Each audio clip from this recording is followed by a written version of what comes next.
denture adhesive cream helps them fit more firmly.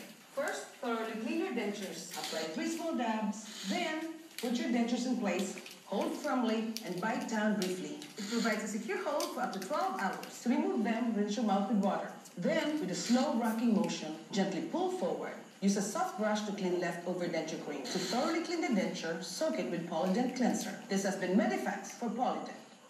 Talagang sa lifestyle nyo, bagay ng bagay dito meron dito sa Palacio Alfonso. Meron kami tinatawag ditong wellness facilities. Complex po ito ng gym, spa, and derm clinics. Sandali lang muna, Jonas. Baka naman pwedeng let's talk about this over lunch kasi medyo nagugutom na rin ako eh. You might know of a restaurant na masarap ang pagkain.